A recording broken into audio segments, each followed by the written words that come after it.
നികുതി നടപ്പിലാക്കിയ പ്രദേശങ്ങൾ, വ്യക്തി സവിശേഷതകൾ. ശാശ്വത ഭൂനികുതി വ്യവസ്ഥ 1793 ബംഗാൾ, ബീഹാർ, ഒറീസ എന്നീ സ്ഥലങ്ങളിലാണ് നടപ്പിലാക്കിയത്. കോൺവാലിസ് പ്രഭുവാണ് നടപ്പിലാക്കിയത്. സവിശേഷതകൾ: ഭൂ ഉടമകളെ സമീന്ദാർമാർ ബ്രിട്ടീഷുകാർക്ക് വേണ്ടി ഉയർന്ന നിരക്കിൽ നികുതി പിരിച്ചു. ഭൂ ഉടമകളായിരുന്ന സെമീന്ദാർമാർ ബ്രിട്ടീഷുകാർക്ക് വേണ്ടി ഉയർന്ന നിരക്കിൽ നികുതി പിരിച്ചു. വിളവിലുള്ള ഏറ്റക്കുറച്ചിലുകൾ പരിഗണിക്കാതെ നിശ്ചിത തുക കർഷകർ നിർബന്ധമായും നികുതിയായിട്ട് നൽകണമെന്ന് വ്യവസ്ഥ ചെയ്തു. ശാശ്വത ഭൂനികുതി വ്യവസ്ഥ 1793 ബംഗാൾ, ബീഹാർ, ഒറീസ അതായത് കിഴക്കൻ ഭാഗത്താണ് ശാശ്വത ഭൂനികുതി വ്യവസ്ഥ. കോൺവാലിസ് പ്രഭുവാണ് നടപ്പിലാക്കിയത്.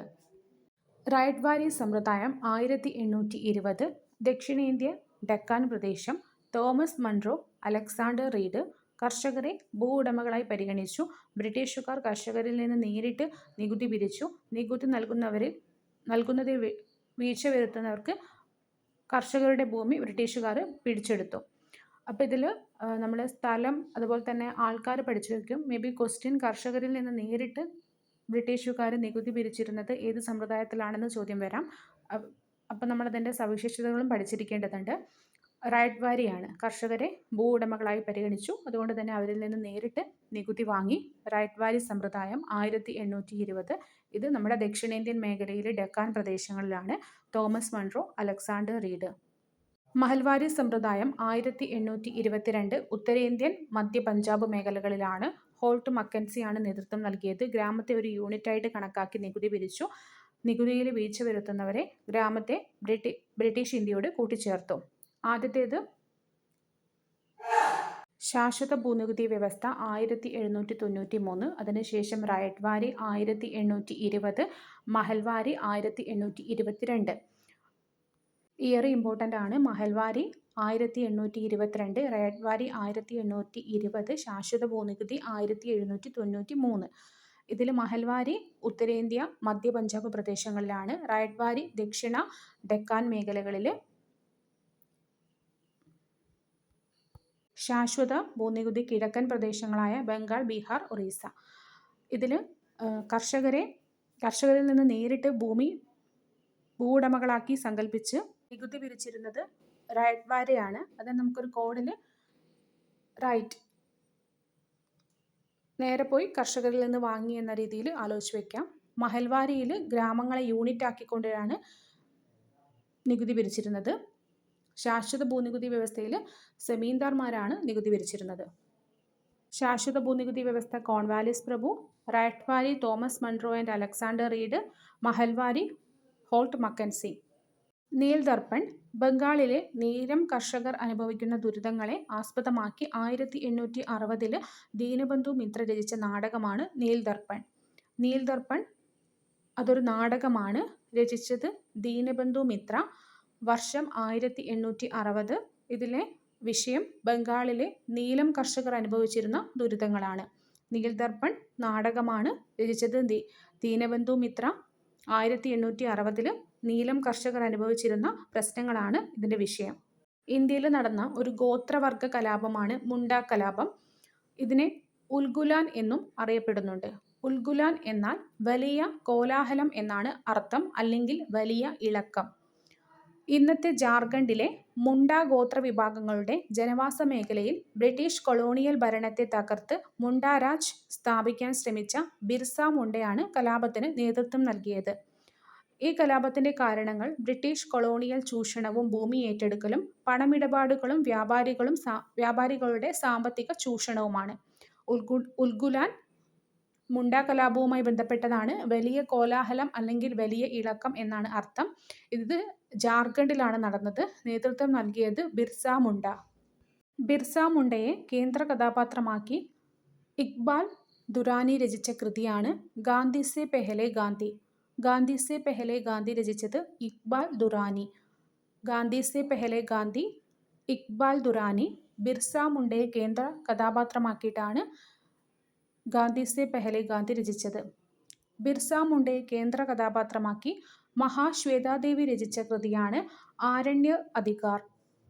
ഗാന്ധി സെ പെഹലെ ഗാന്ധി, ഇക്ബാൽ ദുരാനി, ആരണ്യർ അധികാർ, മഹാശ്വേതാദേവി.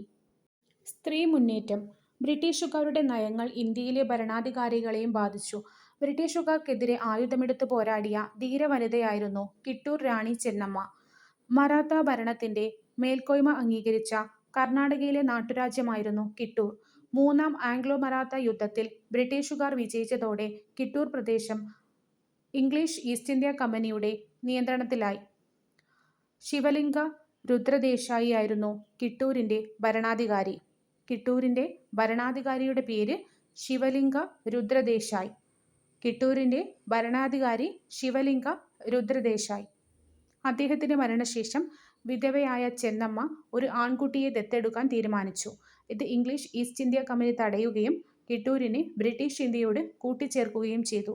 ഇതിൽ പ്രകോപിതയായ കിട്ടൂർ റാണി ചെന്നമ്മ ബ്രിട്ടീഷുകാരുമായി യുദ്ധം ചെയ്തു. 1829 ബ്രിട്ടീഷുകാരുടെ തടവിൽ കഴിയവേ റാണി ചെന്നമ്മ മരണപ്പെട്ടു. ഇതിൽ 2 ചോദ്യങ്ങളാണ് ഒളിഞ്ഞിരിക്കുന്നത്. ആദ്യത്തേത് കിട്ടൂരിലെ ഭരണാധികാരി ശിവലിംഗ രുദ്രദേശായി. കിട്ടൂർ ചെന്നമ്മ അന്തരിച്ചത് 1829. റാണി ചെന്നമ്മ അന്തരിച്ച വർഷം 1829. മോഹൻ സിൻഹയുടെ 1857 കേതൻ മെഹ്ത്ത സംവിധാനം ചെയ്ത മംഗൾ പാണ്ഡെ ദി റൈസിംഗ്, ക്രിസ് ജഗർലമുഡിയുടെ Manikarnika the queen of Jhansi എന്നീ ചിത്രങ്ങൾ 1857 കലാപം പശ്ചാത്തലമാക്കി നിർമ്മിക്കപ്പെട്ടവയാണ്. 1857 കലാപത്തിന്റെ പശ്ചാത്തലത്തിൽ വന്ന ചലച്ചിത്രങ്ങളാണ് മോഹൻ സിൻഹയുടെ 1857. ഇവ ചലച്ചിത്രങ്ങളാണ്. മോഹൻ സിൻഹയുടെ 1857, കേതൻ മെഹ്ത്തയുടെ മംഗൾ പാണ്ഡെ ദി റൈസിംഗ്, കേതൻ മെഹ്ത്തയുടെ മംഗൾ പാണ്ഡെ ദി റൈസിംഗ്, ക്രിഷ് ജഗർലമുഡിയുടെ Manikarnika the queen of Jhansi, Krish ജഗർലമുഡിയുടെ Manikarnika the queen of Jhansi. മഹാശ്വേതാദേവിയുടെ ഝാൻസി റാണി, മലയാറ്റൂർ രാമകൃഷ്ണന്റെ അമൃതം തേടി എന്നിവ 1857 കലാപത്തെ പശ്ചാത്തലമാക്കി രചിക്കപ്പെട്ടവയാണ്. മഹാശ്വേതാദേവിയുടെ ഝാൻസി റാണി, മലയാറ്റൂർ രാമകൃഷ്ണന്റെ അമൃതം തേടി എന്നിവ കൃതികളാണ്. എന്നാൽ 1857 Mangal Pandey the rising, the queen of Jhansi Manikarnika the queen of Jhansi എന്നിവ ചലച്ചിത്രങ്ങളാണ്. പണ്ഡിത രമാബായ്. സാമൂഹിക പരിഷ്കരണ രംഗത്തെ സ്ത്രീ സാന്നിധ്യമായിരുന്നു പണ്ഡിത രമാബായ്. കർണാടക സ്വദേശിയായ രമാബായ് സംസ്കൃതം, മറാത്തി, ബംഗാളി തുടങ്ങിയ ഭാഷകൾ സ്വായത്തമാക്കി. കർണാടക സ്വദേശിയാണ് പണ്ഡിത രമാബായ്. സംസ്കൃതം, മറാത്തി, ബംഗാളി എന്നീ ഭാഷകൾ അവർക്ക് അറിയാമായിരുന്നു. സംസ്കൃത സാഹിത്യത്തിലുള്ള അവഗാഹം പരിഗണിച്ച് കൽക്കത്ത സർവകലാശാലയിലെ അധ്യാപകർ രമാബായിയെ പണ്ഡിത എന്ന ബഹുമതി നൽകി ആദരിച്ചു.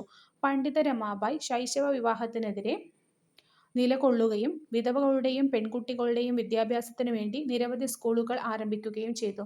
ഇത്തരം പ്രവർത്തനങ്ങൾക്കായി ആര്യ മഹിളാ സമാജം എന്ന സംഘടന സ്ഥാപിച്ചു. വിധവകളുടെ പുനരധിവാസത്തിനായി ശാരദാ സദനം എന്ന അഭയകേന്ദ്രം, സ്ത്രീകൾക്ക് തൊഴിൽ പരിശീലനം നൽകാൻ വേണ്ടി മുക്തി മിഷൻ എന്നിവയും ആരംഭിച്ചു.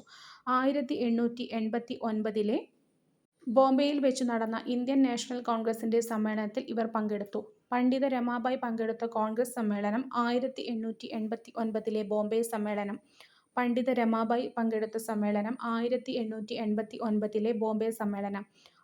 ആര്യ മഹിളാ സമാജം, ശാരദാ സദനം, മുക്തി മിഷൻ എന്നിവ പണ്ഡിത രമാബായ് സ്ഥാപിച്ച പ്രസ്ഥാനങ്ങളാണ്. സ്ത്രീകൾക്ക് തൊഴിൽ പരിശീലനം നൽകാൻ മുക്തി മിഷൻ, വിധവകളുടെ പുനരധിവാസത്തിന് ശാരദാ സദനം എന്നിവ അവർ നേതൃത്വം നൽകി.